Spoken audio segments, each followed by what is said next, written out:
SES Orthographe, c'est le dossier de cette édition. Il est signé Yvan Desfrites et Jean Brouet. À l'heure de la sortie, ils se défoulent et sur leur portable, ils écrivent comme ils parlent. Coucou, tu fais quoi tout à l'heure ma poule? Ou encore. Quoi de neuf today? Et à force de bouder l'orthographe, le niveau continue de baisser. On fait des fautes dans les textos, dans qu'est-ce qu'on écrit. Là on commence à le regretter. Ouais voilà, on commence à le regretter. Car aujourd'hui, pour entrer dans ce grand collège de Lambersart, l'orthographe est éliminatoire. Vous faites. Est-ce que c'est un accent circonflexe ou un i? Un point? Pas d'accent? C'est nouveau, tout comme la unité grammaire, désormais au programme de ces futurs lycéens. La règle est simple. Un peu surpris de replonger dans l'enfance. Mais j'avoue qu'avec une pédagogie simple, adaptée aux élèves, eh bien, tous les élèves comprennent. Finalement, revenir au participe passé, ça peut servir pour plus tard. Ça peut sans doute faire la différence pour que je sois embauché à la place d'une autre personne en fait. Et cet étudiant a raison.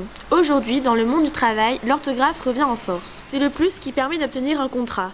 Dans ce cabinet de recrutement, où l'on n'a jamais vu autant d'erreurs dans les CV et les lettres de motivation, on commence à avoir une idée sur la question. Vous savez, Internet favorise une certaine paresse et un certain laxisme de la part du candidat. Il suffit d'un simple clic pour envoyer son CV. Écrire très vite et sans faute, c'est l'objectif de ce stage organisé pour un groupe d'assistants. Mes parents leur parlent. Est-ce ou pas à l'heure? Quand vous pouvez remplacer l'heure par lui, il n'y a jamais d'est. Des astuces pour que le sans faute devienne un réflexe. Dans une réponse je mets, je peux pas passer 10 minutes, un quart d'heure. Je mets un S, je mets pas de S, un pluriel ou pas. Sans compter que faire des fautes peut parfois être humiliant. Vous m'écrivez quelque chose, je vous attaque sur le fond, vous allez vous défendre. Je vous attaque sur la forme, vous allez vous défendre. Mais si je vous dis que c'est plein de fautes, qu'est-ce que vous allez dire à ça? Vous n'êtes pas du style à vous défendre. 2 N à honneur et un N à honorer.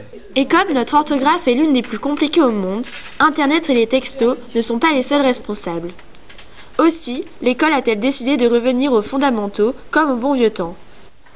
Sans transition, voici notre page cinéma. Avec à l'affiche ce mercredi, la sortie du nouveau film de Peter Becherel, C'est pas ce que vous croyez. Va-t-il renouveler l'immense succès de son premier film, C'est vrai qu'est-ce que je dis? Je ne vous en dis pas plus, découvrons ensemble la bande-annonce. C'est pas ce que vous croyez.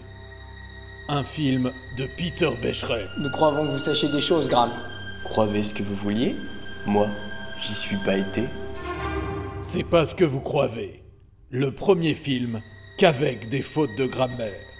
Elle est mourue étranglée avec une corde. Vous aurez pu la tuer. Je voyais pas comment? Je m'ai endormi. C'est pas ce que vous croyez. Le film qu'il faut aller avoir vu. Avec John Syntax et Peter Faute d'accord. C'est qu'est-ce que j'ai dit sur vous qui compte, Graham. C'est ce que tout le monde croit en ville.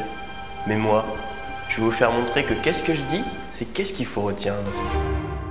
C'est pas ce que vous croyez. Plus de 500 fautes de conjugaison en 2 heures.